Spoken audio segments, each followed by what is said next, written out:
సంగారెడ్డి జిల్లా కేంద్రంలో CM cup మండల స్థాయి క్రీడా పోటీల కార్యక్రమానికి ముఖ్య అతిథిగా అదనపు కలెక్టర్ మనోజ్ ఐఏఎస్, విశిష్ట అతిథిగా డాక్టర్ కూన వేణుగోపాలకృష్ణ, రాష్ట్ర అధ్యక్షులు యువజన సంఘాల సమితి సంగారెడ్డి జిల్లా డిఆర్డీఏ పీడీ జ్యోతి, డిప్యూటీ డబ్ల్యూఓ కాశీబేగ్, ఎంపీడీఓ ఈ కార్యక్రమంలో పాల్గొనడం జరిగింది. మనోజ్ ఐఏఎస్, కూన వేణుగోపాలకృష్ణలు ఈ సందర్భంగా మాట్లాడుతూ విద్యార్థులకు, యువతీ యువకులకు శారీరక దారుఢ్యానికి క్రీడలు ఎంతో ఉపయోగపడతాయని సందర్భంగా వారు తెలిపారు.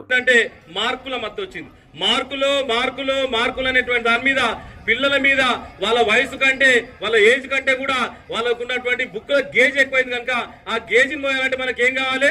క్రీడలు కావాలి. మనకు మార్కుల కంటే కూడా మనకేం కావాలి? మనకు ఆరోగ్యం కావాలి. ఎవరైతే క్రీడలు ఆడతారో నేను గ్యారంటీగా చెప్పగలుగుతున్నా, ఎవరైతే క్రీడలు ఆడతారో 100 మార్కులు వస్తారో నాకే తెలియదు, కానీ 100 సంవత్సరాలు గ్యారంటీగా బతికేటువంటి శక్తివంతులు మా సంఘాలలో ఉండేటువంటి చిన్నారులు అనేటువంటి విషయాన్ని కూడా మీ అందరికీ మరొకసారి మనస్ఫూర్తిగా తెలియజేస్తున్నాం. దృఢమైన శరీరం ఉంటేనే మన దృఢమైన మనసు ఉంటది.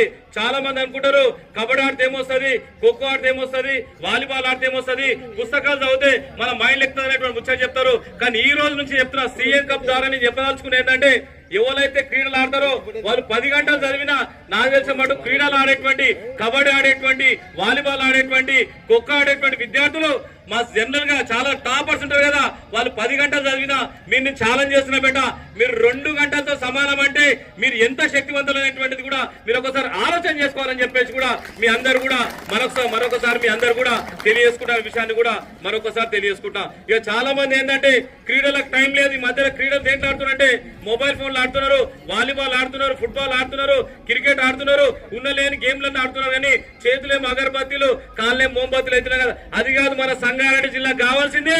పులులు కావాలి. పులులు ఎట్లుంటాయంటే వేటాడేటువంటి శక్తివంతులు. రేపు భారతదేశానికి ఏం కావాలంటే, ఇప్పుడు ఇంత మనం జ్యోతి ఎట్లా వెలిగించినామో ఆ జ్యోతి లాంటి కాంతి ఉన్నటువంటి వాళ్ళు, నిజమైనటువంటి సంకల్ప బలం ఉన్న వాళ్ళు, ధైర్యవంతులు, అటువంటి చాతుర్యం ఉన్నటువంటి యువ విద్యార్థులు కావాలనేటువంటి అద్భుతమైన కార్యక్రమానికి నాంది వల్కలం అనేటువంటి విషయాన్ని కూడా మీ అందరూ కూడా మరొకసారి తెలియజేస్తున్నా. ఈ కబడ్డీకి సంబంధించినటువంటి దాని మీద మరిన్ని అప్డేట్స్ కోసం మా ఛానల్ ని సబ్స్క్రైబ్ చేయండి.